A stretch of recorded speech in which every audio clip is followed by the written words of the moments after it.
Operational Officer's Log. Lieutenant Foster reporting. It's no secret that mechs are objectively awesome, and the quickest way to get me interested in checking out your series is to put a mech into it.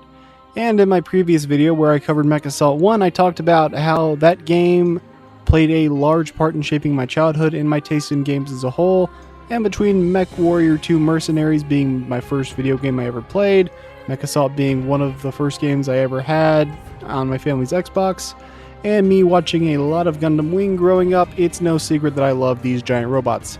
Logistics and practicality be damned. And while Mechassault had a really strong campaign, Mechassault 2 sought out to be bigger and better. Did it succeed? Kinda yes, kinda no, we'll talk about it when we get to it. Normally this is the point where I roll the music and slap together some sort of AMV introduction, but the game actually beats me to it, because that's exactly what will play if you let the game idle on the title screen for too long, and it's set to Papa Roach's Getting Away with Murder. It's both hilarious and kind of awesome as a time capsule of the early 2000s, and sure, I could put on some superiority cap and say how it's cringe, but nah, this stuff was awesome, and heck, as someone who grew up watching anime AMVs and listening to Linkin Park, or if you really want a deep cut, Sasuke vs. Haku set to Slipknot's Last Resort, then yeah, these are fun and I wish more games did them. Okay, now for the montage.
This is Major Natalia. All hands report. Hey, I know you guys think we're hiding out and no one will find us, but this isn't R&R. We need to test the battle armor that Lieutenant Foster's been working on. Dante's a pretty nice place, even if it is an R&R. You sure we don't have time for another drink?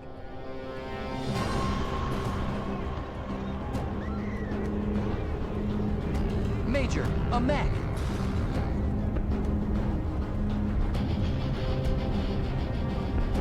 So, do you still think Dante is a nice place, Foster?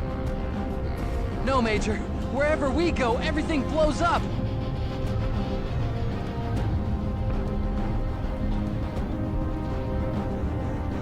Who are these guys? What do they want? I don't know, Lieutenant Foster, but I intend to find out.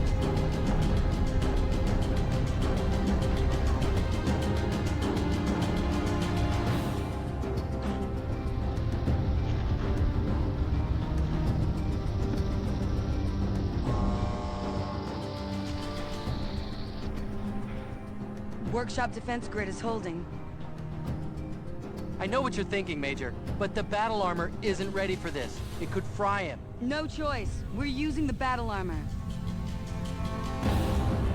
It's up to you now.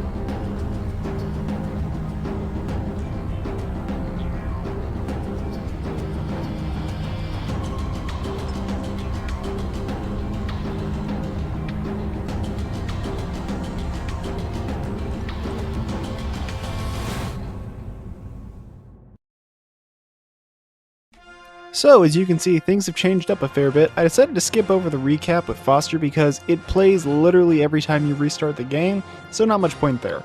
More importantly though, you can tell the human models in this game look far less uncanny than they used to. Oh, also, instead of starting in a mech, we start out in battle armor. False marketing, 0 out of 10, Lone Wolf ruined everything. Well, no, this battle armor is the badass elemental, and I love this thing, even if the developers clearly paid a little too much attention to Halo when making it. It's got a solid loadout with a pulse laser and a special weapon known as a mortar, which actually does a ton of damage but fires in an arc. I have spent entirely too much time screwing around with this thing as a kid, and you can pull off some crafty nonsense with it. It also comes with a claw swipe that acts as a melee attack, but it's so short range that you're never going to use it.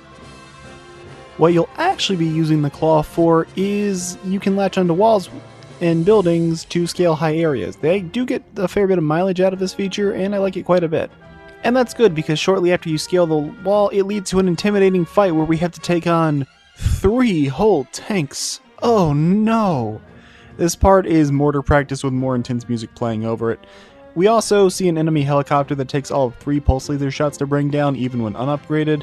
And there's the enemy carrier, which seems like it'd play more of a prevalent role throughout the game, being a way to bring in more enemies, but oddly enough, they only actually appear on planet Dante, which, as a spoiler, isn't even 20% of the game's runtime. There's also the deep water mechanic, and just like in Mechassault 1, is introduced here and basically never seen again. Take the enemies out, move on with your life. Okay, line it up, and nailed it. We're taking fire. Once you've destroyed the enemy ship as well as the 2 tunnels, you just need to head back to base, take out the enemies remaining here, and get on with your life. Our next mission, we see dropships falling out of the sky after some major incidents, so we're sent out to look for the survivors. I need you running points. Whoever was in that dropship just crash landed into a world of hurt. Let's see if we can't give them a hand. But can we trust them? Let's just say I have a soft spot for my enemy's enemy. Foster also goes ahead and explains a new mechanic added with the power armor, but we don't need to worry about any of that yet. Let's just kill this guy. And we see that mechs die in such a dramatic fashion that it lags the game. Alright, I'm going to break the immersion for a second. I'm playing this on the Zemu emulator, not on original hardware, and while the emulation has gotten considerably better, this game is unfortunately still not nearly as well optimized as Mechassault 1 is. That game runs flawlessly. This one does have issues, but unfortunately this is the best I can do and actually be able to record the game because my original Xbox fried a decade ago. Anyways, the new feature of the power armor is the ability to latch onto and hack enemy mechs, kicking out the pilot and getting to take their mech for yourself. This is a useful tool in single player and downright diabolical in multiplayer, and I remember annoying my dad many times with this whenever we'd play against each other in deathmatch. Anyways, getting to the top of where the ship crashed, we have our battle against 1 Uller followed by 2 more Ullers, and while their medium lasers are kind of dangerous, the fight is super easy because they have next to no HP. Find out who was in the mech. He's a hell of a pilot. He?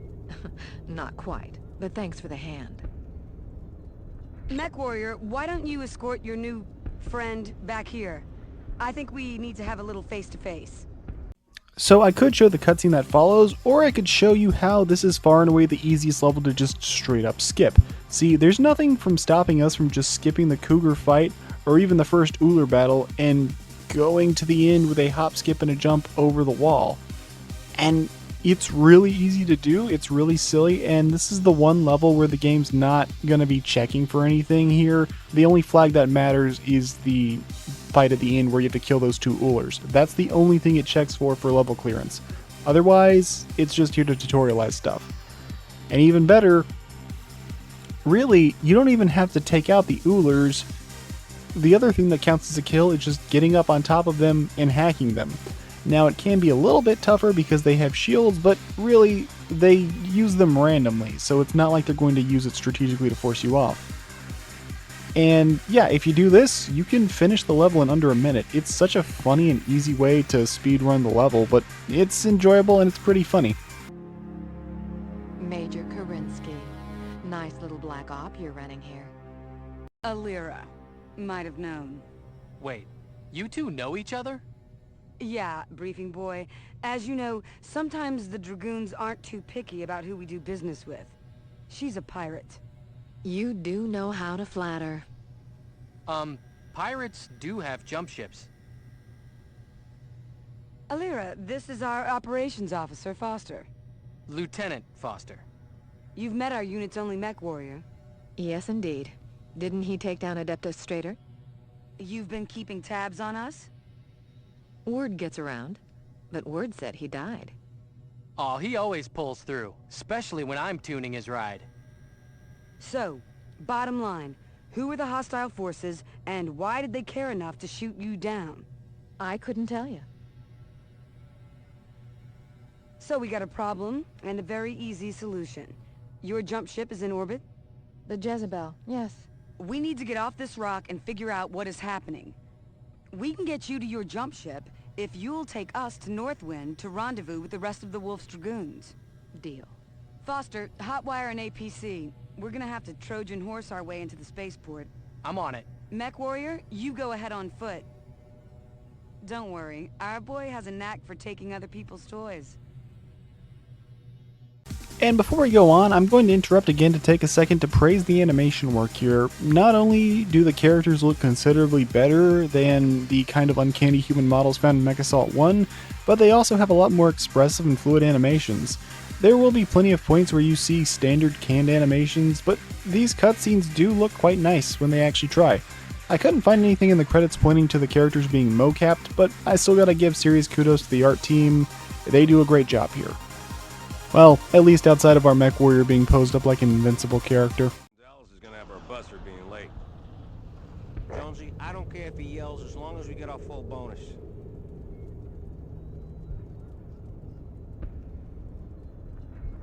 If he yells, I'm filing a grievance. Did you secure the tank hatch? Against what? We're the only people out here. Just keep an eye out for those Dragoons. I can't see a darn thing. Quit griping. I like griping. I had to let the dialogue play, it's funny. Anyways, this level is a weird one, as it has us stealing an enemy tank. This is known as the Rommel tank. It's a fairly straightforward vehicle with a main gun and a machine gun, but unlike other tanks, this one is actually pretty respectable in terms of durability and won't die in 2 hits. Additionally, its main cannon is the only weapon in the game with a zoom feature, effectively making it the sniper vehicle of the game. Now I gotta be honest, I'm not a huge fan of Tank Rush. It's a lot of fighting enemy turrets and elementals and just camping them out with your sniper rifle. It's not necessarily bad, but it isn't really fun if you ask me. I like the Rommel tank, but this one here is actually a dumbed down version of it, and we don't get to see its true capabilities until later on in the game. But the real issue is this mission has you escorting Foster, Alera, and Natalia as they're all riding in the APC, and they can die. They're not fragile thankfully, but it means you can't really speed blitz this level, and you kinda have to carefully take out the enemies as you go, and preferably snipe them from a distance. And when you get to the end, we have ourselves a mini-boss fight against the Owens, the most pathetic mech in the game by far. In Mechassault 1, that is. In Mechassault 2, he's not great, but his high movement speed keeps him dodging attacks well, and on average, mechs in this game tend to have lower health, so his frailty isn't quite as severe here. Especially helped out by his new special ability, which reduces damage from gun attacks, which is pretty cool. The Uller had a similar shield for energy weapons, and the Cougar has a flare which stops any guided missiles before they can touch you, so yeah, these are good additions if you ask me.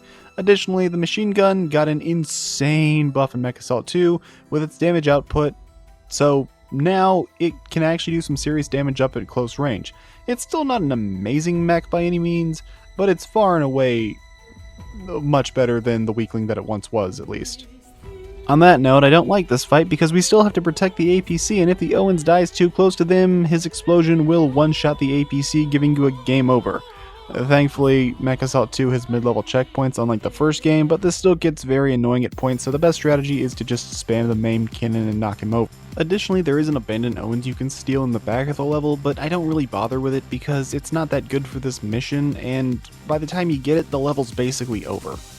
We then have our final mission of Dante titled Let's Get Off This Rock, which gives us the opportunity to use the Belial, but not just any Belial. It's a Belial that's been fully powered up, which is good because otherwise it would kinda suck.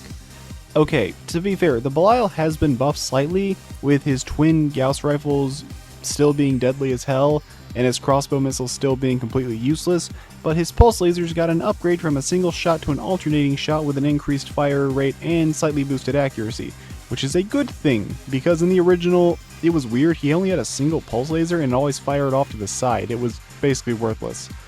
Anyways, the level's pretty cool. It's a defense mission where you're protecting the Icarus while everything gets booted up, and sure, that could be annoying, but in this case it works well.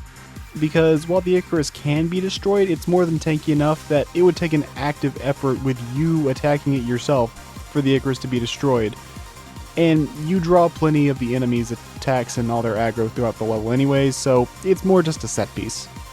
Now the mission has two major stages to it, with stage 1 having you destroy gate controls and sealing tunnels to stop enemies from coming into the spaceport and reduce their threat level. Once you clear most of them out, it becomes a matter of picking off the stragglers, and it's pretty easy, but it can be quite fun. But after enough time passes and enough enemies are dealt with, the music kicks it into overdrive and we have a hostile mech coming over the wall. Actually, we have two coming over the wall. It's the twin raptors that have the stealth feature. These are not only the mechs that chased you down in the opening of the game, kind of, but also our first proper boss fight. Now, it being a 2v1 could be daunting, but with the arena being as large as it is, and you surprisingly never really have to deal with more than one raptor at a time, since the other will likely decide the big white orb is a more valuable target, and you know what, fair enough. But either way, give these two enough pressure and they will go down, spelling your end to the planet of Dante. But not before we snag ourselves a mysterious object. This is a data core, coming with special powers of null sig capabilities, aka the invisibility power. And what does all this amount to? Story-wise, it's our main MacGuffin of the plot, sort of like the Chaos Emeralds in Sonic the Hedgehog, Dragon Balls in Dragon Ball, or the Remains of Christ from Steel Ball Run.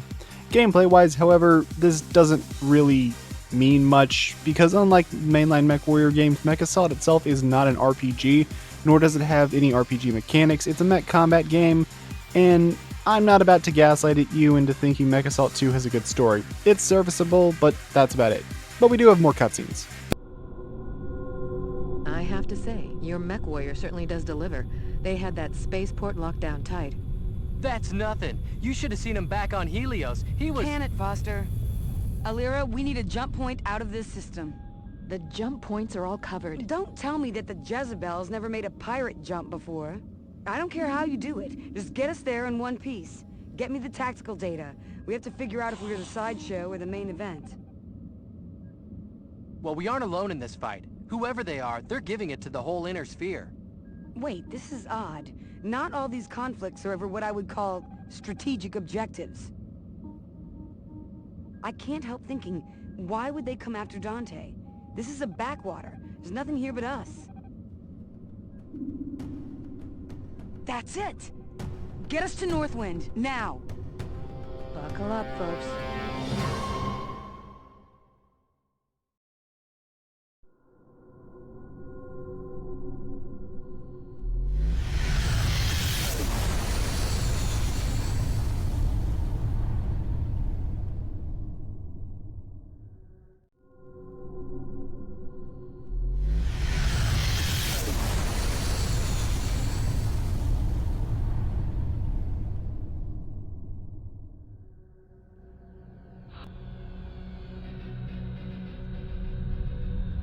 Major, we have a problem.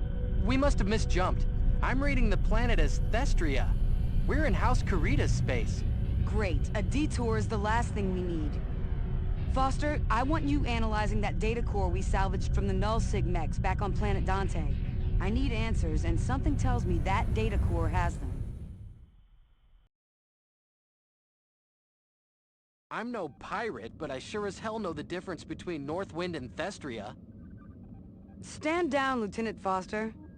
Alira, any explanation for this snafu? No. Pirate jumps are tricky things. It looks like House Carita is being hit by the same people that hit us. Alira, how long to get the jump engines back online? Foster, prep the Icarus. We're going down to get some answers. Let's see if the mech warrior can't turn this invasion around. Oh, and bring that stealth data core. I want you cross-checking it against the armor core for anything useful.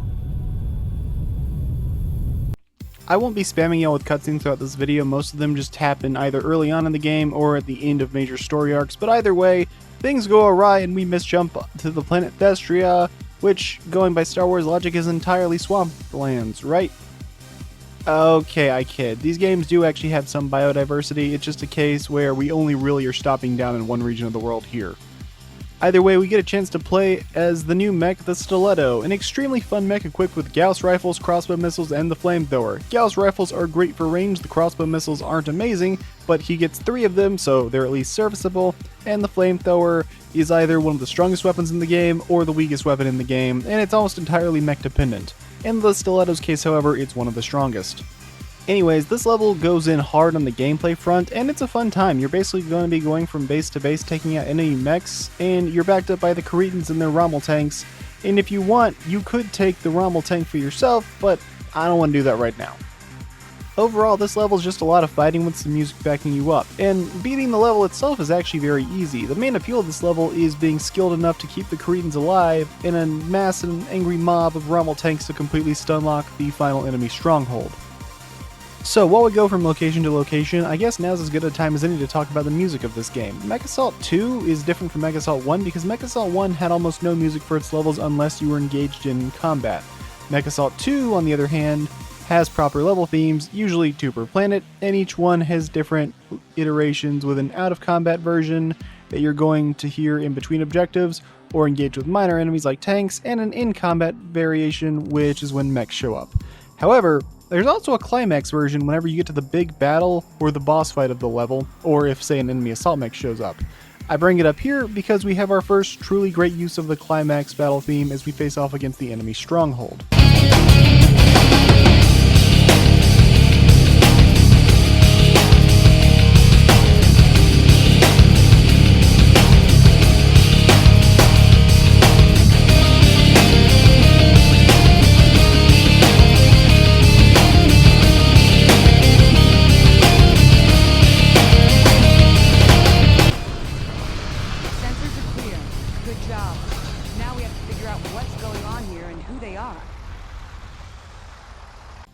Now, our next mission is going to be one titled Mech Shopping. It's kind of a more open objective level where you need to get inside the enemy base and steal some of their unoccupied mechs for you to use. In this case, we have to get 3 of them, and it doesn't really matter what you get, whether that be Cougars or Mad Dogs, though canonically you do pick up at least 1 Mad Dog. It doesn't also matter how you go about collecting them. It's up to you how you want to get through the level, whether it be the stealthy approach or choosing to hack the guard mechs and steal them, or perhaps just take the unoccupied ones and fight your way out. Entirely your call. We also have the only time we can observe the special pulse laser. When your power armor is attached to a VTOL, it fires a much faster blue pulse laser that does a ton of damage, but you don't control where you move, and additionally you need to be careful because Natalia can get shot down. And if she goes down, it's an instant game over. This isn't an issue usually, as her AI will actually stay away from threats when you're not attached, but if you're grabbing onto the VTOL, she'll stay in the combat zone to give you a location you can drop to. Additionally, the Icarus can once again be destroyed, but it's unlikely as long as you don't ignore the tank attack later on in the level.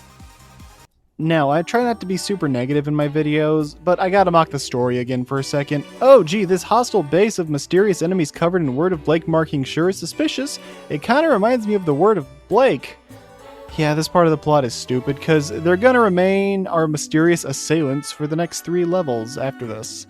But let's take a second to talk about the voice actors, because, hey, why not? It's something to talk about and there's not much else to mention with this level. It's pretty straightforward.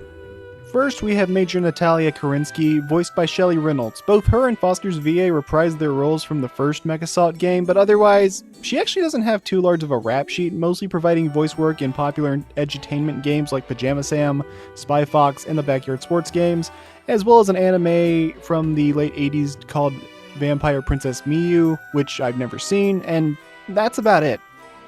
Foster, on the other hand, you might be more familiar with, being voiced by Troy Lund, who's also appeared in the Backyard Sports games and a few minor roles for Pokemon, but you'd most likely know him from live-action movies like Men of Honor, The Ponyman, and Saw 1 and 2. Finally, we have Alera, voiced by Kit Harris, who's probably one you'll be very familiar with as she's been in games outside of the edutainment media, like Star Siege, No One Lives Forever, and Aliens vs. Predator 2. But there's one major role you've almost certainly heard from her if you grew up as a Nintendo kid, but I don't know if you'll get it right away. I'll give you a second to think.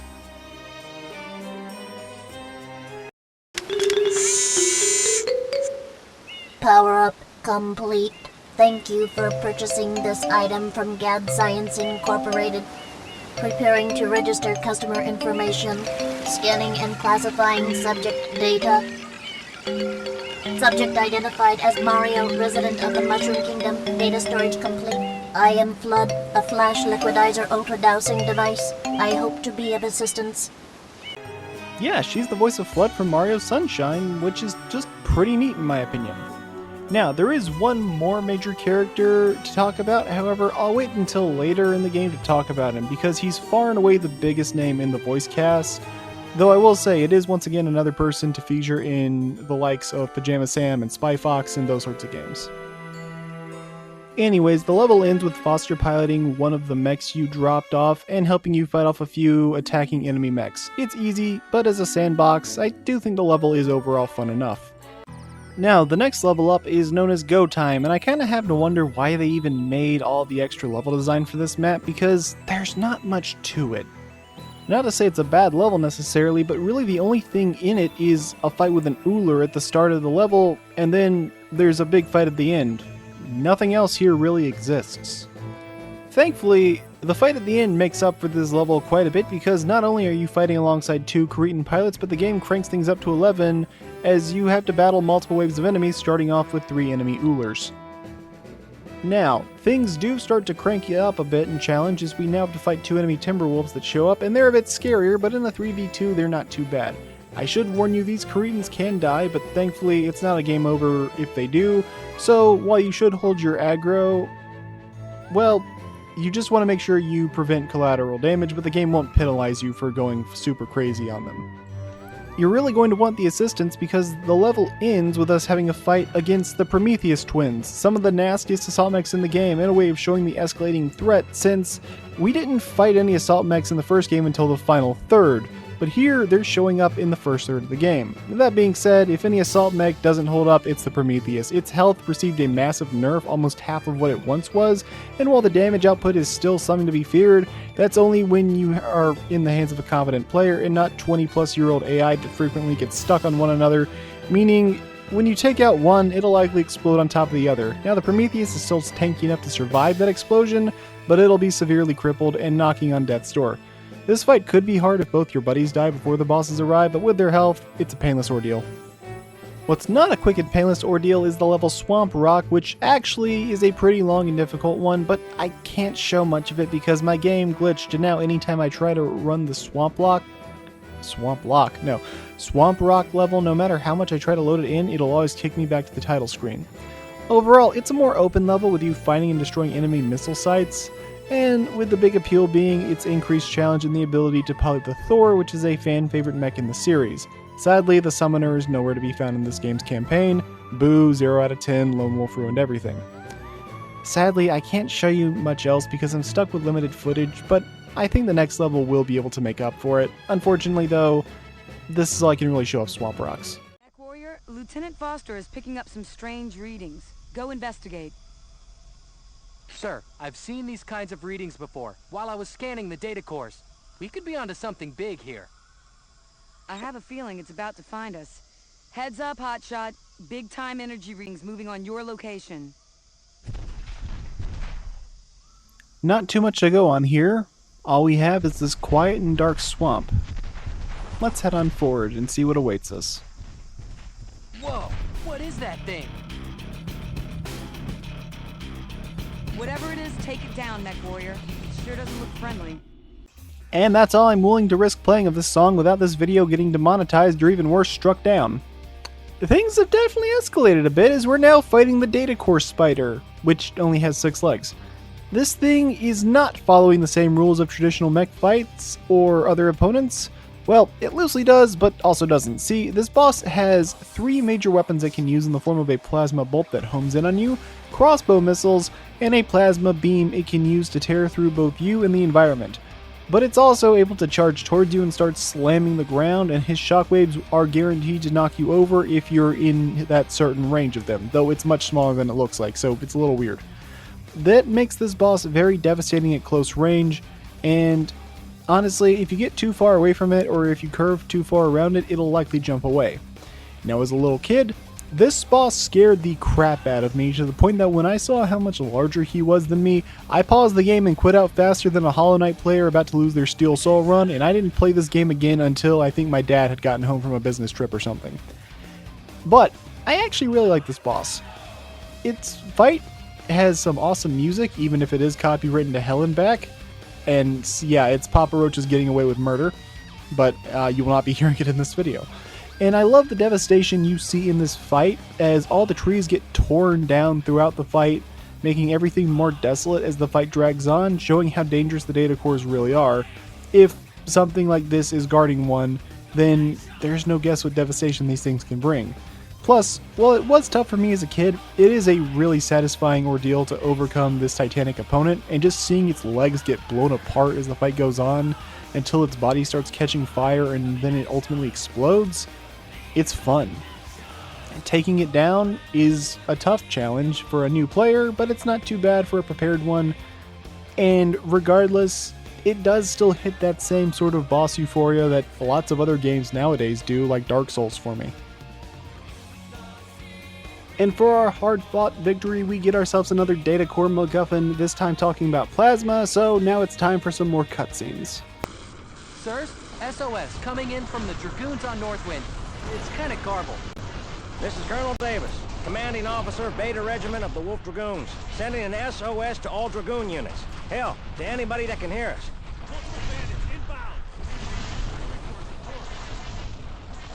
We are encircled on the planet Northwind. We are facing superior numbers, and I'm not sure how long we can hold.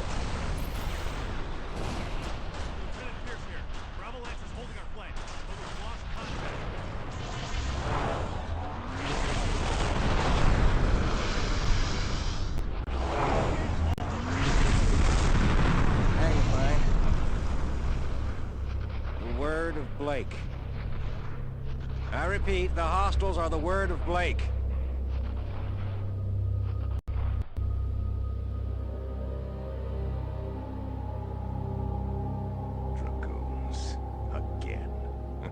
When will you learn? Suffer.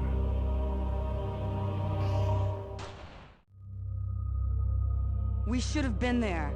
This didn't have to happen. You would have been killed alongside them.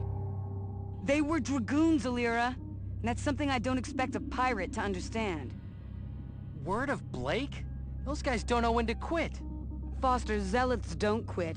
They just come back twice as mean and 4 times as crazy. Get ready for some payback, Mech Warrior. We have our target. Time to execute. Alira, set a course for Northwind, and don't screw it up this time. I just may have saved your life. All right. Preparing to jump in 5, 4, 3...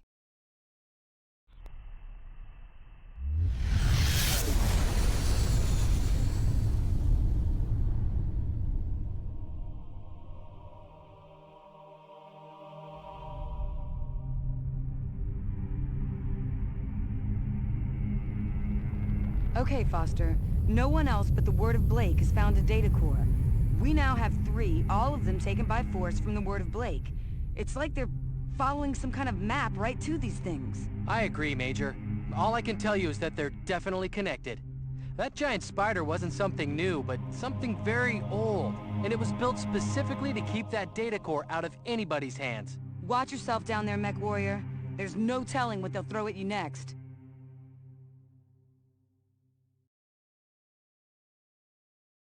Foster, are we in the pipe? Major, the Mech Warrior found something you have to see. Go on. We checked the jump logs on the Jezebel. Get this. Alera's misjump to Thestria wasn't an accident at all. She took us there on purpose. Why would she? Ground batteries have us dead to rights. Foster, can't you shake them? Major, this is a dropship. It doesn't shake, it drops. You better find yourself something with jump jets, Mech Warrior. We're going in hot. Here we go again. And as is tradition for Mechassault, the Icarus gets shot to shit, so we're getting hot dropped into Northwind, but now we get to pilot a fan favorite mech, the Uziel. Now, Into the Valley of Death is a pretty straightforward level, just advancing towards the Word of Blake prison camp, but you're going to immediately see a jump in difficulty as you're greeted by a catapult right out the gate. And not long after that, enemy Rommel tanks will show up. Now the catapults aren't necessarily the most threatening enemies, only having pulse lasers and javelin missiles, but their fairly high health and longest jump jet duration in the game means that while they may be slow, they will chase you to the ends of the earth and you're not going to escape them unless you kill them. But there's not much else to this level, it's actually pretty straightforward. That is, of course, until the end of the level where you get ambushed by a trio of enemy cougars able to fly over you, lay down fire with javelin missiles, pulse lasers, and autocannons. The fight isn't too difficult, but it's going to be your first time you really need to exercise crowd control as things can get out of hand extremely quickly if you're not careful.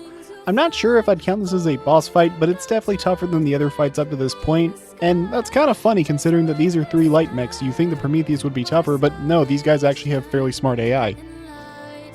But after that, though, the level just kind of ends on a fairly abrupt note. Sir, in order to take the word by surprise, you need to take out that comm tower without being seen. Normally I'd recommend a null sig mech, but we have to work with what we've got. Dragoons improvise. You know that, Foster. Right. Go in on foot and look for a munitions depot. You should be able to snag a supply of demo charges. Once you have them, make your way to the comm dish. Which is because it immediately leads into the next level, which has its first objective as an excuse to provide you with remote bombs. They have these by default in multiplayer, but it takes until this level to unlock them in story mode.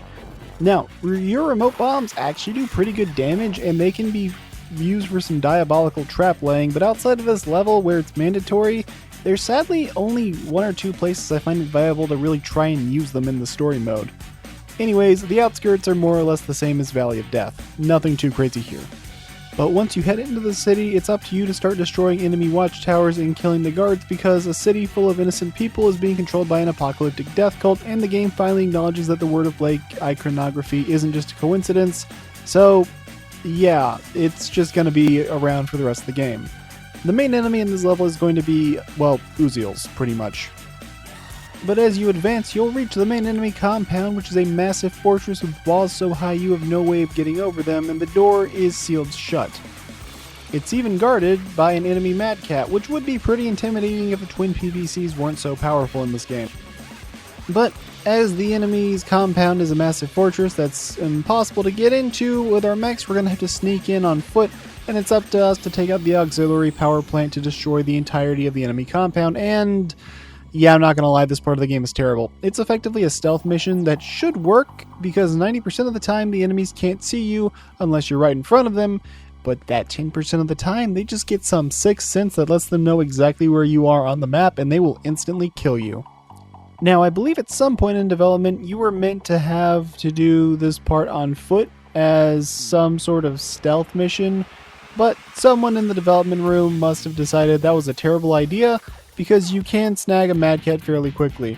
Unfortunately, we're forced to contend with an enemy Mad Cat that has maxed out weapons and can kill you extremely quickly, and with that stealth segment thrown in, I honestly consider this the worst boss in the game, and yeah, I cut the fight very close. I'm not too huge on this level if I'm being perfectly honest. It should be awesome, but it's not really fun at all.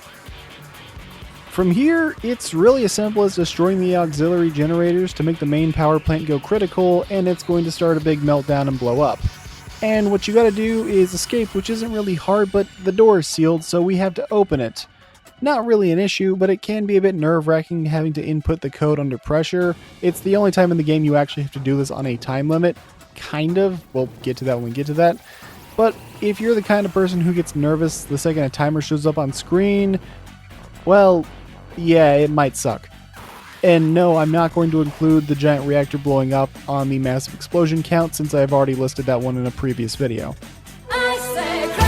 Not sure what's going on in this area, but I've been monitoring some major enemy activity. That's a detention facility. This one looks like more of a military prison.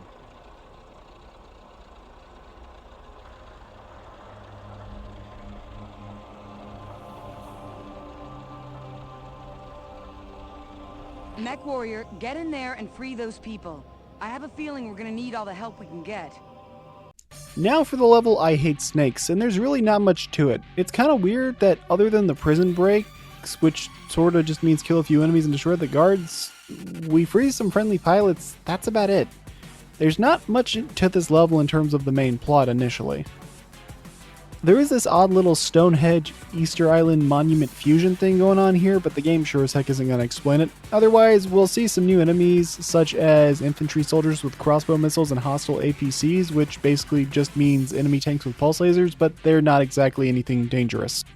We're then pitted against a new enemy mech known as the Hellbringer, and while its flare cannon might give you PTSD of a certain other powerful weapon in the series, don't worry, it's literally nothing. Sadly, we're going to be forced to abandon our Mad Cat and take either an elemental that was potentially destroyed in the crossfire, or a Hellbringer of our own just to progress through the level. Now, we're given an objective to destroy a Word of Blake uplink tower, but let me just say, out of all the new mechs, the Hellbringer might just be the worst of the bunch. It's a bootleg Thor with a signature weapon that does horrendous damage, but we'll be told that an airfield that has a mech depot nearby it, so we're definitely going to want to make use of that so we can just scrap this really crappy mech as soon as possible. The game quickly realizes, hey, isn't the Hellbringer kind of trash, and it gives you the option to get another Mad Cat, which is nice. Hooray to that at least. Though I will admit I kind of missed the yellow paint job in Mechassault 1. This black one is fine, it works well for the Word of Blake mechs, but I don't know. Just kind of wish we had the yellow from the old game. Now, heading to the other end of the airstrip, we come face to face with two hostile Hellbringers, while some of the Northwind Highlanders, presumably the ones that we freed, are doing a suicide charge in their elementals, trying to assault the enemy base. More than likely, they'll die here, but if you want a challenge, see how many of them you can keep alive. My record was 1 for a reason we'll see shortly after this, but they do take damage well enough, and they also do damage well enough to take out enemy turrets and tanks fairly well. But you want to grab the enemy of the Hellbringers as quickly as possible to keep the little guys alive. And remember, if you need to quickly take out a tank, you can't just run over it and eat a bit of splash damage. It's not really enough to matter, and it's a quick way to get rid of them without wasting ammo. Surprisingly, I actually had a couple Highlanders make it past the fight, which is pretty cool because they'll help you in the upcoming boss battle. Mining camp? Do you think they're after another data core? We are going to find out, Lieutenant. Sir, that's a Star Adder. Perhaps the meanest assault mech ever made. If I'm reading this right, it looks like they have a data core technology boosting its power. Then let's scrap the thing and find out what's inside. Mech Warrior, take it down.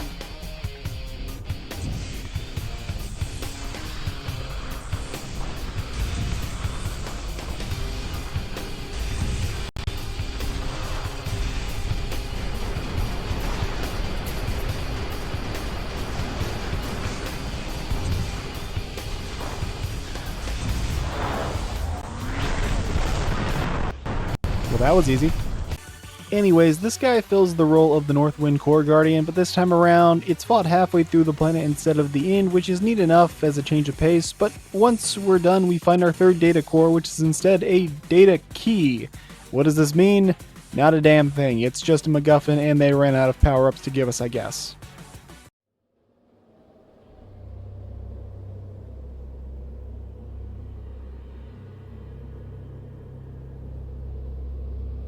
Foster, you reading me?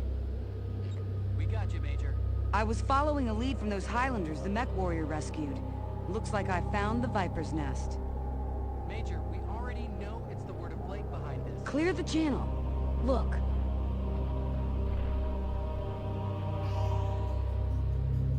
Alara! I knew it! She betrayed us! Okay, Foster, settle down. Let's see where this goes. We'll deal with her later. I think I have an issue here. Oh, this isn't good.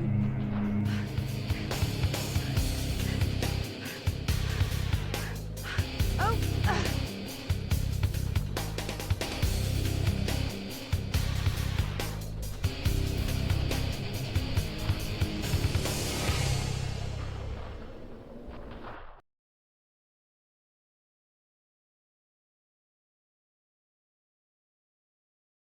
We're in a big bind. Natalia's gone, Alara's gone, and we don't have a jump ship that can carry us out of system.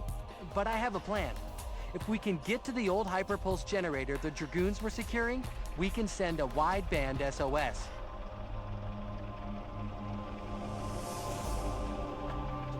This level sucks, let's just get that one out of the way. Also, this game's lack of subtitles can be a real problem at some parts. Anyways, I've already talked about this level in my worst difficulty spikes video. It's episode 14 for anyone that's curious, so I won't repeat myself too much here, but basically the first stretch of it is an escort mission. And then you have to fight off a fully powered Mad Cat and an underpowered Uziel, meaning you can be killed in 3 hits. And during this entire fight, if the VTOL gets destroyed in the crossfire, that's an instant game over, so you know, that's fun.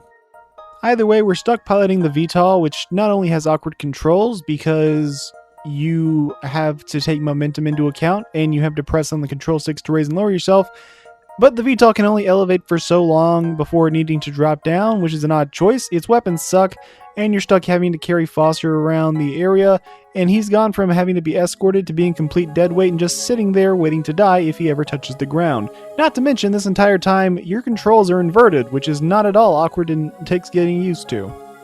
I seriously have to wonder if the developers played Ocarina of Time and if some mentally unwell individual thought escorting Ruto through Lord Jabu Jabu's belly was the most riveting gameplay in that game. Hopefully not, but God knows I somehow wouldn't be surprised if that was true. But eventually, we're free of this awful level. Unfortunately, what awaits us isn't any better. This level sucks even worse than the last one, and I have a whole ass video talking about why it sucks, but in short, you don't have a lot of mech combat in your mech combat game. You're stuck playing tower defense with an immobile turret that cannot survive combat with more than one mech since it can't dodge attacks, given that it's bolted into the ground. Thankfully, its damage is at least decent. Otherwise, you're stuck with the VTOL, which isn't known for its damage output, or good controls, or being able to take any hits. Yeah, the VTOL is pretty cool when Natalia drops supplies for you and occasionally takes a pot shot at enemies, but there's a reason why most of the game has her piloting it instead of you, because God knows it isn't fun. Skipping to the end of this level, we have our big moment piloting the Star Adder to get our revenge against the enemies, except this would-be power trip is more like an annoying game of hitting enemy flies with a half-broken fly swatter. It's not fun and not worthwhile. It doesn't feel powerful, it feels obnoxious, and the Star Adder is a far inferior mech to its relative the Blood Asp, which we'll be seeing soon enough. At the end of the level, we get saved by the Chiba, a jump ship used by the Cretans, which we saved back on Thestria, so at least something positive came back around for us. Now, I guess it's time for more cutscenes. Chiba, this is the dropship Icarus. We'll have a destination for you in a moment. Roger. My ship and my crew stand ready to repay our debt of honor. But with all respect, Lieutenant, how do you know your major is still alive? She's out there. She has to be. So, we know data cores were found at these 3 locations: Thestria, Northwind, and the first at Helios. We know the word of Blake is involved.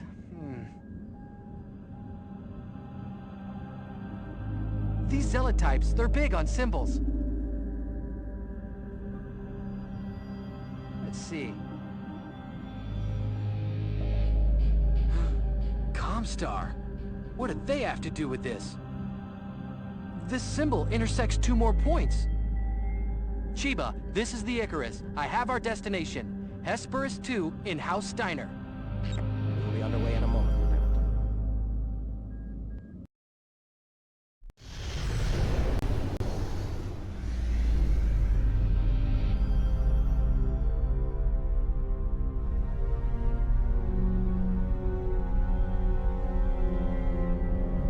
Sir, salvaging that Star Adder gave us a 4th data core. The technology hidden in them is way beyond anything we have on record. And there's more. These things aren't just a bunch of high-tech secrets. There's something else hidden in this data. I just don't have all the pieces yet. Heck, I don't even know how many pieces there are. One thing I do know, if anyone has a chance of fighting through a whole planet to save the Major, it's you, sir.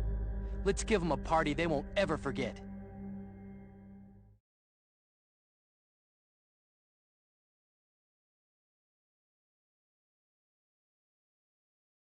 Okay, proceed down the channel in front of you and brush aside all resistance. We are here to destroy the mech production facilities that the Word has captured. With a solid foothold, we can expand our search for Major Natalia using the underground tunnel network. You're piloting the Blood Asp. I worked technology from the plasma data core into the main weapons. These plasma PPCs are a little trickier to charge than the standard ones. Oh, but when they go off, watch out. Ambush, we're under attack. Maybe a bit cheesy, but I don't mind. This is one of my favorite levels in the game, and maybe a top 3 level in the entire series. This level is your cathartic power trip after the annoyance that was Northwind, and hoo boy, is it a fun time. I love this level, and quite honestly, even though it may be a destroyed wasteland, Hesperus 2 is a massive step up in quality over the previous planets, and I'm not just talking Northwind. It also makes Dante and Thestria look like child's play in comparison. The mechs, but you can tear through their base. In my opinion, this level does a great job letting the player feel powerful and tear through the Word of Blake's army as you're determined to go save Major Natal. I also think the Blood Asp is awesome, and it works as a much better introduction to our final new weapon of Mechassault 2, the Plasma PPCs, which don't do as much damage or track as well as regular PPCs, but they travel much faster and can be charged in roughly half the time, making for some powerful weapons if you're good with the timing. They're a bit more of a high skill weapon than it may seem initially. The level reaches its climax with you forcing open their security gates from the inside and destroying their base while having a rematch with Prometheus in a boss fight. And I want to talk about the music because it's my favorite song in the game, honestly, so I'm just going to let you hear it some.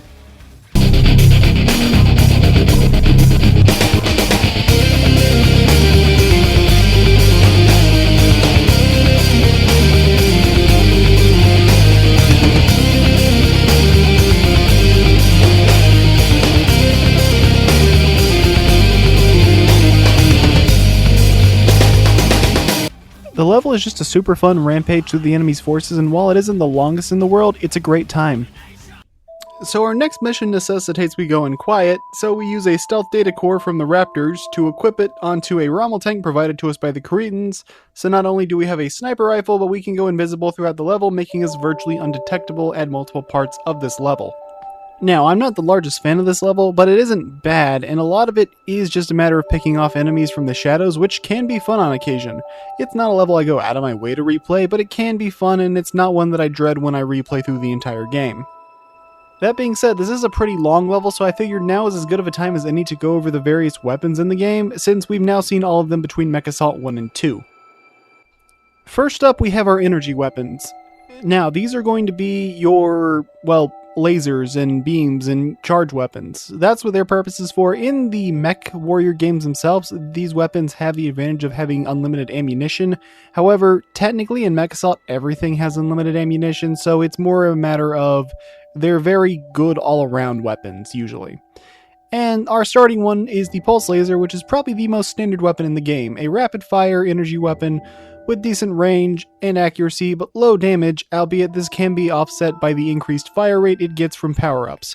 It's probably the most milquetoast weapon of the bunch, but that doesn't mean it's bad, and while there were some iffy choices in Mechassault 1, having a Pulse Laser in Mechassault 2 is always nice, because even the weakest ones are still alternating fire, which is still pretty accurate and pretty good.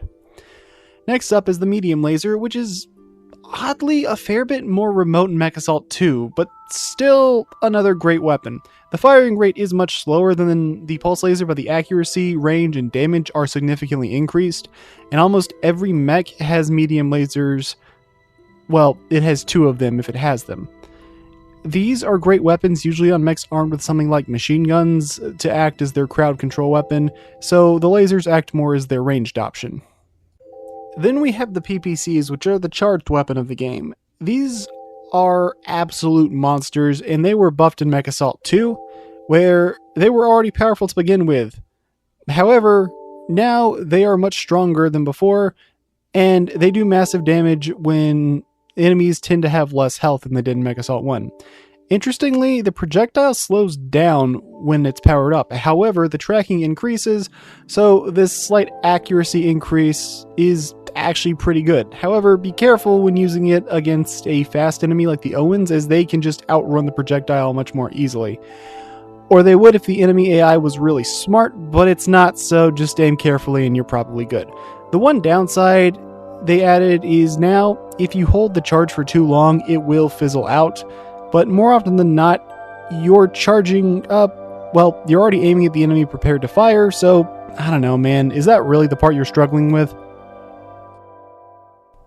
Now for the bullet weapons. These are more straightforward. First up is the machine gun, which is the short-range, rapid-fire weapon, much like the pulse lasers. However, these ones trade their range capabilities for basically no heat generation. You can actually just hold down the fire button with Reckless Abandon to win, and you'll still lose your heat generation.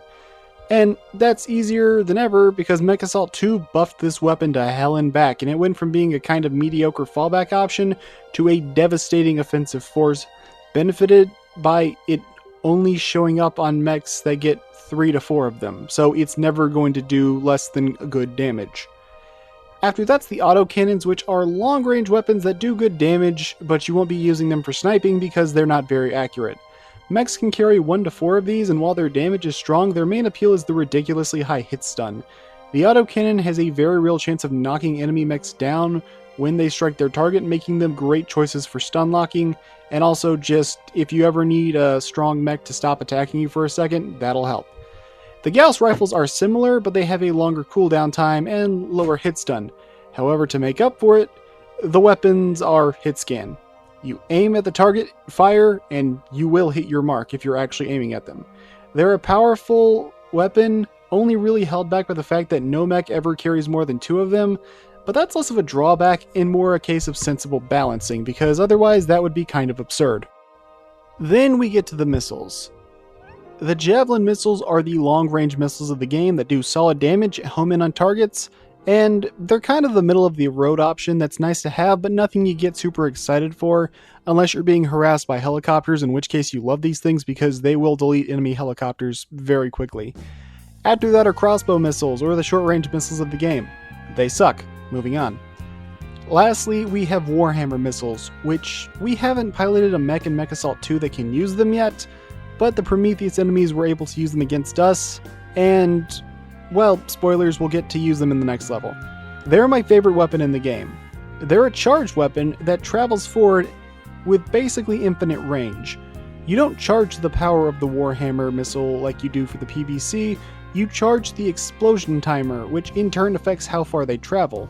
They do great damage, and are the only missile not affected by flares, which also makes them the one main weapon not hindered by any defensive options except for one single defensive option in this game.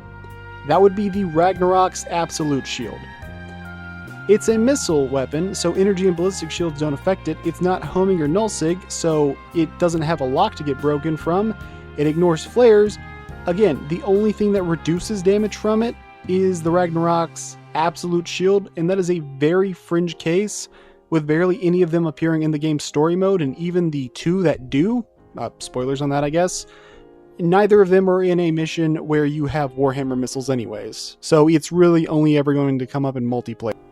But what about the new weapons? Well, they're mostly going to be specialty weapons appearing on 1 or 2 vehicles in the game, but there is some stuff to talk about. As mentioned earlier, plasma PPCs are faster traveling and charging energy bolts than the standard PPCs, but in return, they do less damage and track less. That being said, a skilled player will get higher DPS out of them, and they're great on the Blood Asp, and they're the one thing making the Star Adder not completely useless.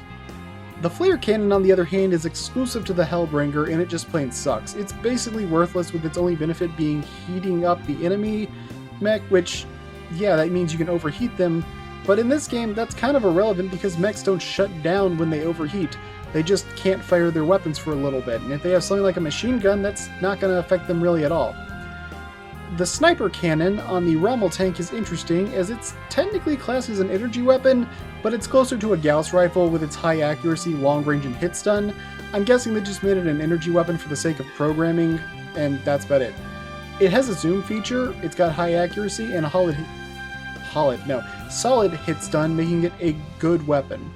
The Flamethrower is a tale of 2 mechs. On the Stiletto, it's a dangerous and oppressive close-range weapon that can overwhelm enemies quickly.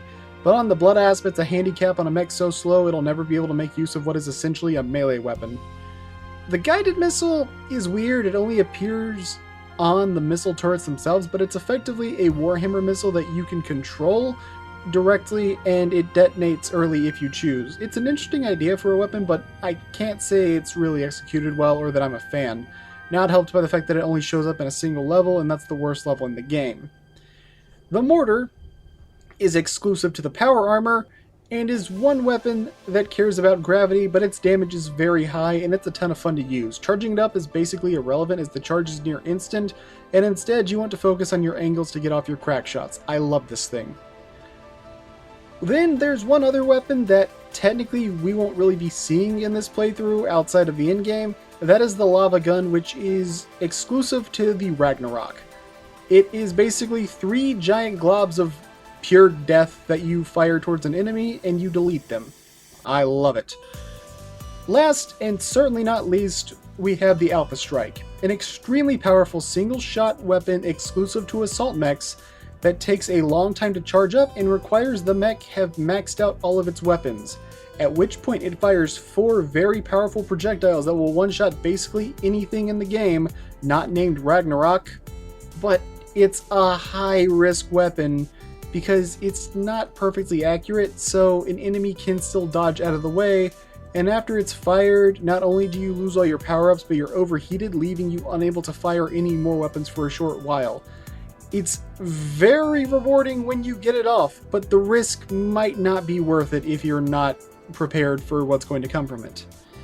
But otherwise, that should cover all the weapons in Mechassault 2. I think they all serve some purpose outside of the flare cannon, and I'm glad we got some additional weapons, even if they are somewhat remote. So that's enough talking about this level. Really, you just take out the enemies after a certain point, and then you can move on to the next one.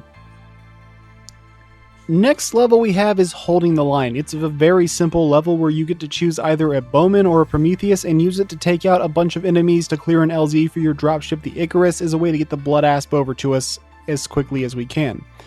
Normally I run the Prometheus, but I decided to give the Bowman some love since this time around, well, it's the only level in either Mechassault game that you can use this mech in the main story when they're normally exclusive to enemies and multiplayer. So I wanted to give it at least some time in the spotlight. After you clear the LZ, the mission is basically a matter of fighting off waves of enemy mechs, but what's interesting is the mechs that attack you are the Kit Fox, the Bowman, and the Prometheus. That means this entire level becomes a war of Warhammer missiles. Things can get out of hand very fast, but once you realize and embrace the fact that it's going to be explosive chaos, you will have a very fun time with it. I wouldn't say it's an amazing level by any means, but there is some really enjoyable amounts of shenanigans you can get up to in this mission. It's honestly a lot of fun.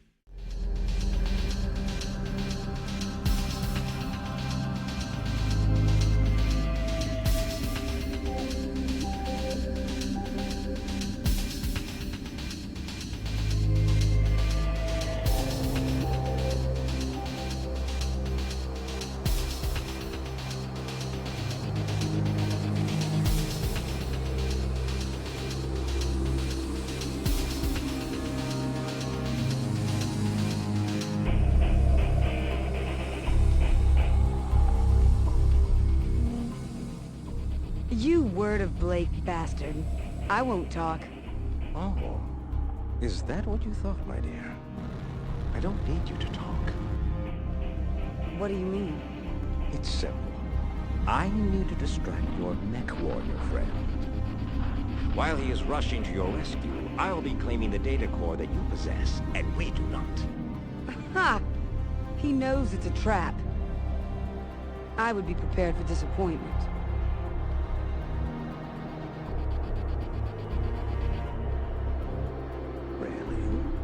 This from a Wolf's Dragoon? Your crew is far more loyal than you might think. What was it the spider said to the fly?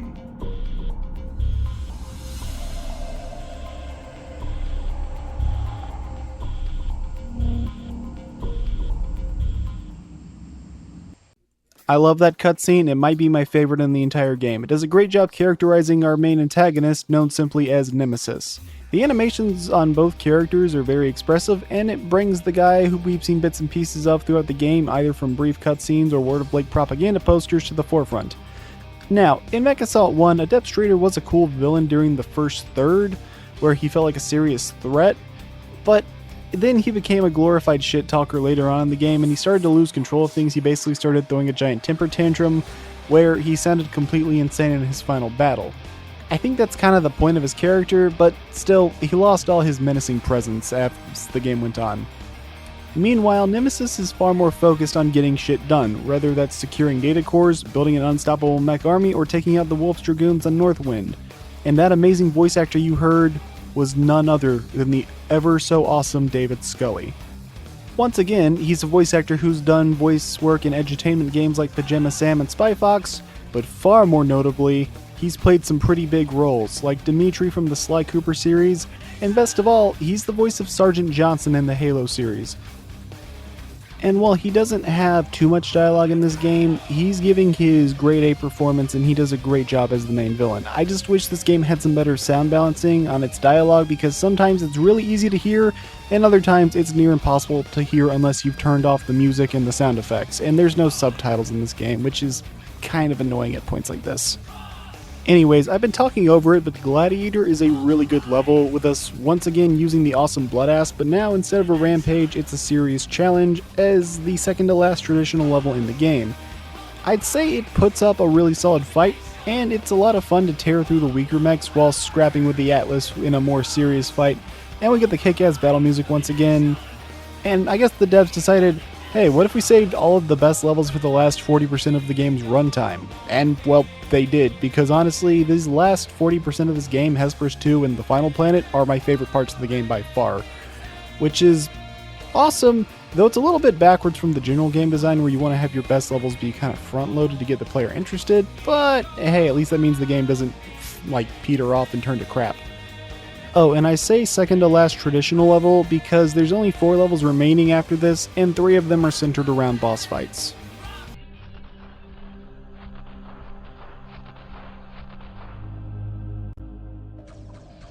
Okay, sir. Take out those turrets. Then we can get that shield down and get out of here.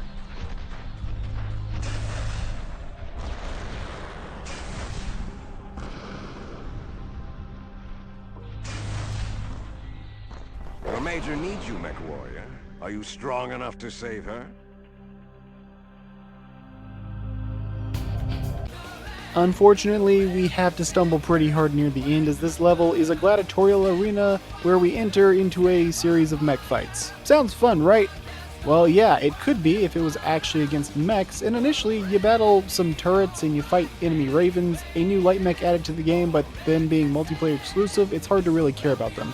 It's a shame because their weapon loadout's not terrible, so they could have been a decent enough addition to the early game roster. But either way, this level is some of the most dialogue heavy in the game, with Nemesis talking to you a lot, and there's some interesting dialogue here. It's just too bad you can't really hear it because it's not balanced very well at all, and the game doesn't have subtitles, so you're going to miss most of it, which is a shame. Unfortunately, after just 2 waves of enemy mechs, the level falls apart, as we now have the boss that shows up. The Spider. Now, these guys are basically tiny versions of the boss we fought on Thestria, but they lack the plasma weaponry and only have crossbow missiles. Instead, they have powers similar to our battle armor, as they have the neurohacking capabilities, and will try to do so when they jump on you. If they hack you, it's an instant death, game over, and I hate it. Now, if you keep a cool head, it's not too bad, but whenever you're getting hacked, you have to focus on breaking the hack. Thankfully, it doesn't require the triggers at all in this fight, which is interesting, so you can just utilize the face buttons, which means if you're getting hacked, it might be best just to swap to the machine guns and keep holding down the firing button constantly, which you'll really want to do because while you're getting hacked, you're still getting shot at, and more spiders are going to jump on you and just slow you down. I also recommend using plasma PPCs if you have the range, but otherwise, stick to machine guns and hold down the fire button constantly. Thankfully, whenever you knock them off, they will take damage, and that will probably be the main way you're taking out most of them in this level. It's not a lot of fun. This goes on for a long time. I'm talking like multiple waves of these. And during the fight, Nemesis is able to steal the Ragnarok's data core that you got at the end of the first game, and with him now having all 5 cores, he can begin completing the ultimate weapon. Yada yada, scary stuff, video game, got it. Mech Warrior, Foster, I found you. I'm here to help. Help? We've had all the help we can take from you, Alara. Listen, you don't understand. You still hate me. Thankfully, you know you've reached the final wave whenever Alara comes to help, and to my knowledge, she can't be hacked, but it gets absurd how many spiders are on screen and piling on top of you to the point that the game will lag regardless of hardware. Xbox, doesn't matter. PC, doesn't matter. Doesn't matter if you're emulating it with some of the highest end stuff out there. It's going to lag. It's absurd. Anyways, it's time for a lore dump.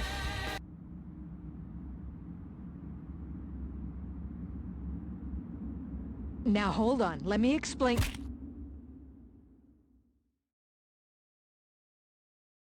What? Your word of Blake pals ditched you, so now you're crawling back to us? You better explain yourself before we tie you to an engine. It's not that simple. There's much more going on here. Enlighten me. You have 30 seconds. If you can go 30 seconds without hitting me.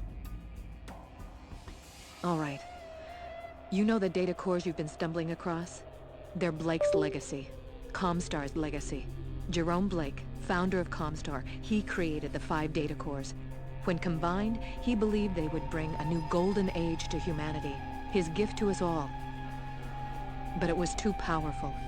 He saw it in the eyes of his inner circle when he revealed his creation.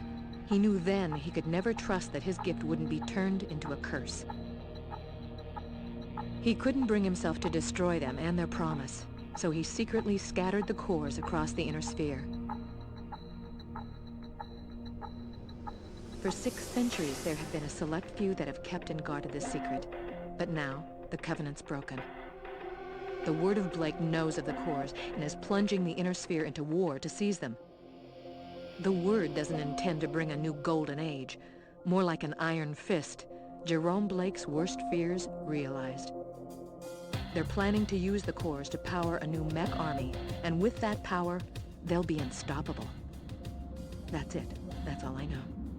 So, we're supposed to believe that you are some sort of secret Comstar agent and the word of Blake is going to destroy the universe. Believe what you want. But if we don't get to Terra and stop them, what you or I believe won't matter. Foster, do you read me? Prepare the Icarus for immediate dust-off. We're taking the Jezebel to Terra. I can't believe someone would use the murder-death-kill machine for evil! Yeah, anyways, Ragnarok Army sounds pretty scary. This is the Chiba. We will provide close support for your landing. Wait! I say cry.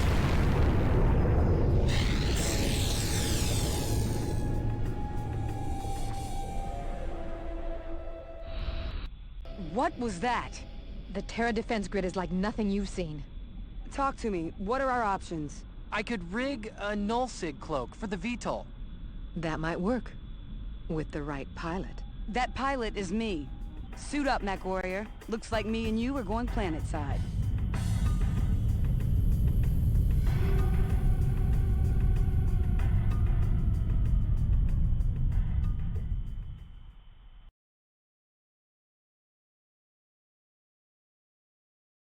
Welcome to Terra. I hope you don't mind that I haven't greeted you in person. I thought I'd let my guardian have that honor.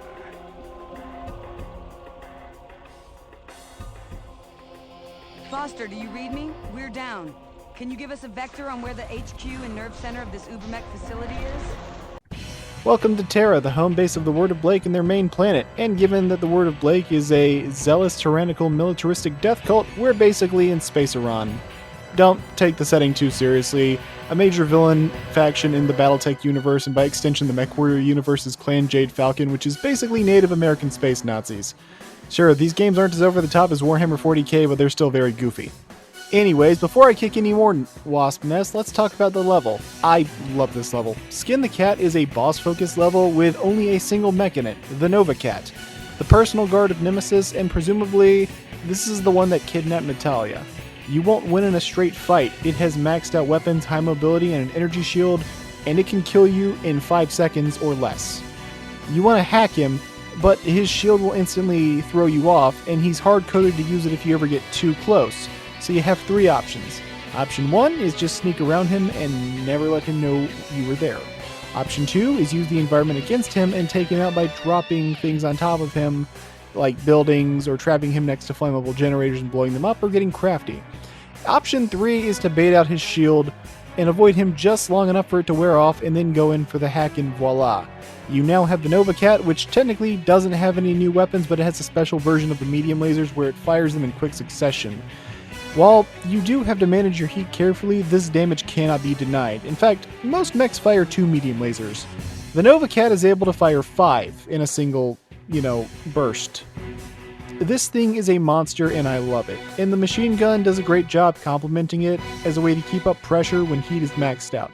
The Blood-Ass may be my favorite new mech, but the Nova Cat is a very close second.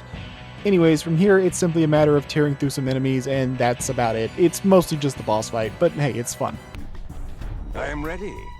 You may have gotten past my guardian, but now you face the master. Come if you dare.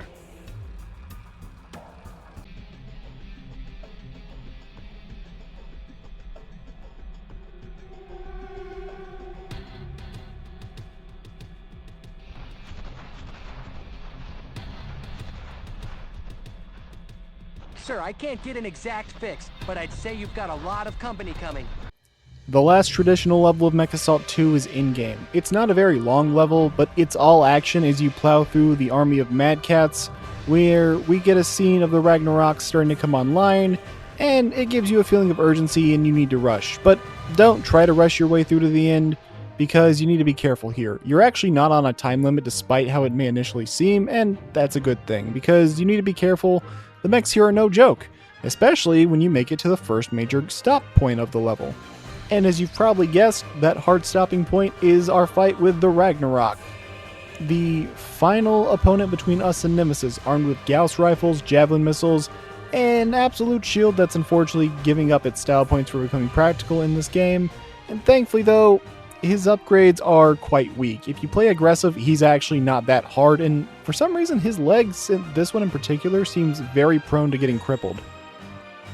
Now, the only thing that's left is to open the last sealed door in the game and take out the last remaining tanks and turrets. Just kidding, after the first Ragnarok is the second Ragnarok. This one has got increased health, and yeah, the Ragnarok signature weapon is the lava gun, an infinite ammo weapon that has high heat generation but fires 3 balls of pure destruction. It's effectively a delete button, and I guess it's fitting that the Ragnarok X is the final traditional mech fight of the entire game.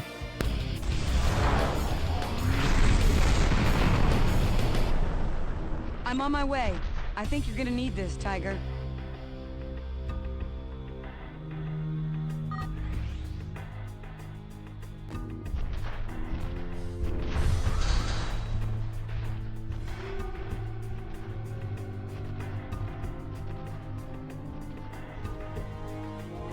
Don't let the intrusive thoughts win. Do not step on the battle armor or it's an instant game over. It's a short level, but really, it's supposed to be a sprint to the end, so I'm kinda glad it doesn't drag on forever and ever.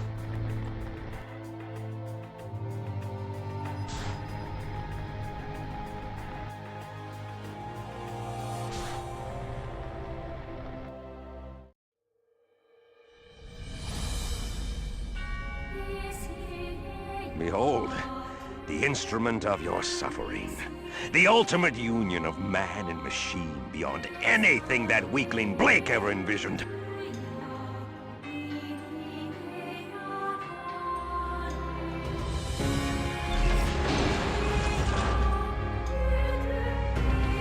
What is that abomination? Uh-oh. Am I reading this right?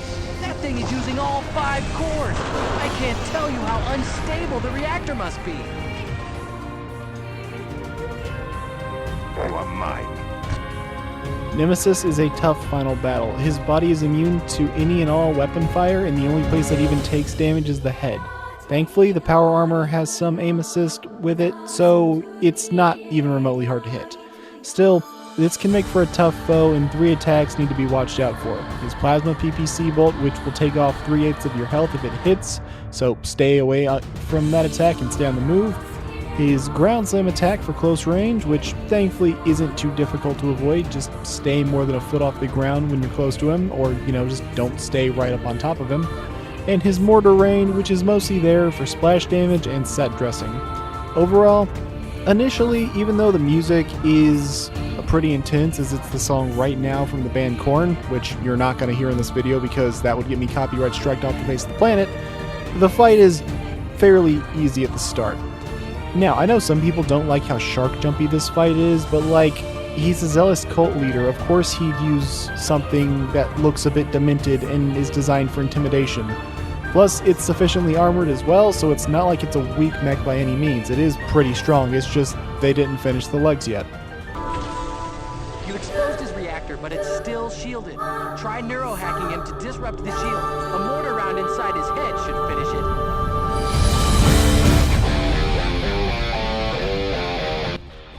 The boss has a second phase where now his reactor is shielded, so we have to bring the shield down by neurohacking him. This is the other time in the game you have to hack something under pressure, though you're not really on a time limit here, you just have to be good enough at it to take his shield out.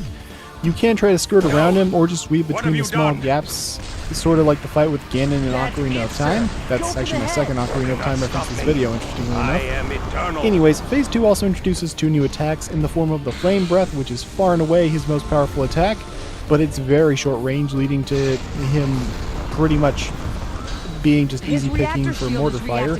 And much scarier are his laser eyes, which do a lot of continuous damage if they hit you, and if they hit you in the air, well, they're going to keep you suspended in the air as they proceed to push you further and further back.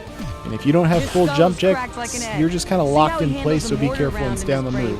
This can be a hard final boss, and was in fact the first video game boss I ever had to really lock in and just learn the fight to beat it.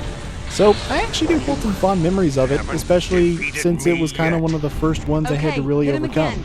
And it took me well over a week to make any progress. My dad couldn't really get too far in it either, but something made the fight click, and that's that after you neurohack him, he will always turn to face you and be at the perfect distance to land a mortar round in the head guaranteed.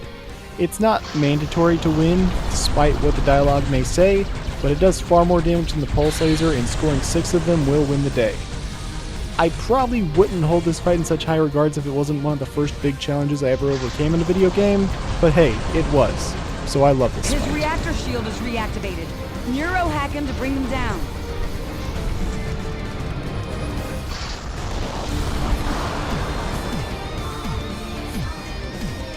Do it, Mech Warrior.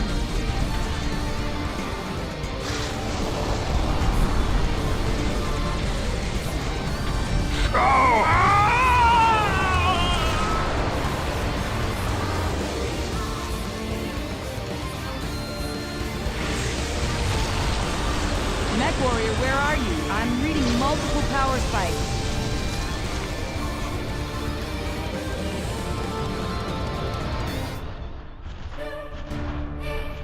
Alira, prep for rendezvous. The Nemesis mech army is online and we need to regroup. Negative. This ends now. Get your ass out of there.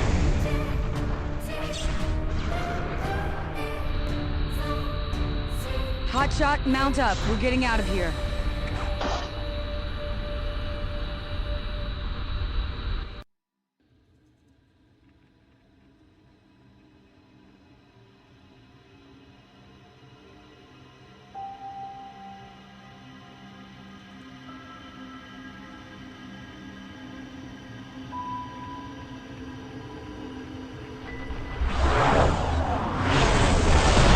Foster, Lieutenant, briefing boy, come in. Can you read me? I'm here. I'm here.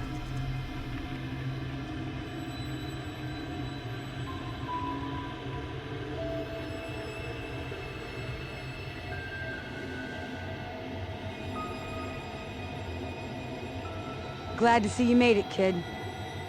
Sorry I didn't give you a heads up. Alira didn't tell me. She just uncoupled the Icarus and left me drifting.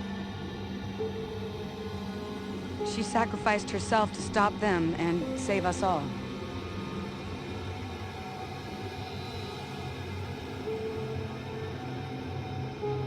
I wonder if the 5th Corps survived. If it did, then someone may find it. Try to get them all and join them together. And we'll be there to stop them. You should know that by now, briefing boy.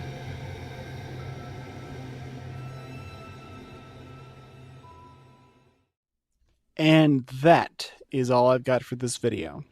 Mechassault 2 is a game I enjoy a lot. It's not without its problems, mind you, and I think it's got lower lows than the first game, but it also has higher highs.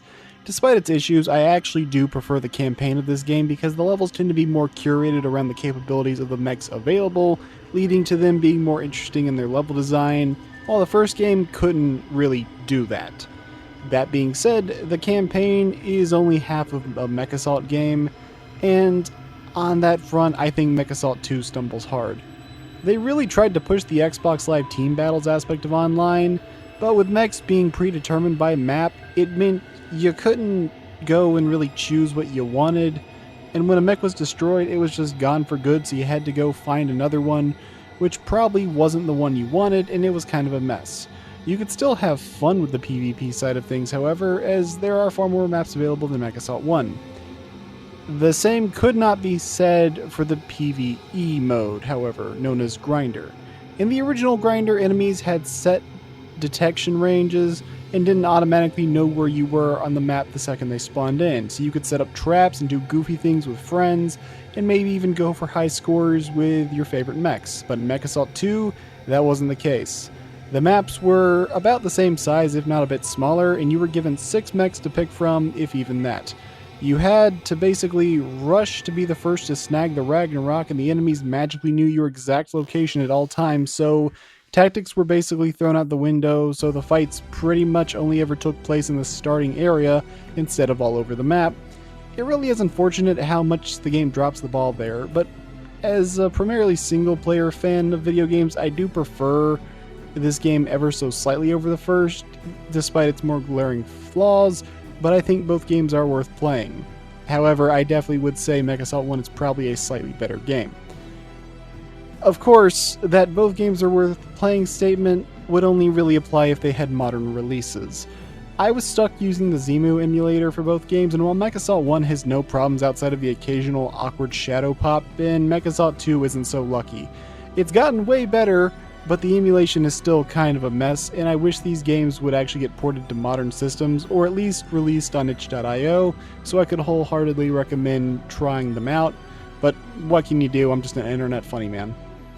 Either way, that's all I've got for this video. I thank you for watching it all the way to the end. If you'd like to see more content of varying quality, consider liking and subscribing, and maybe hyping the video. And if you haven't, I made a video last year covering the entirety of Mechassault 1, and I'm quite proud of it, so I recommend giving it a look, as well as the other games videos I've made covering full games. That's all I've got for now. Until next time, take care, folks.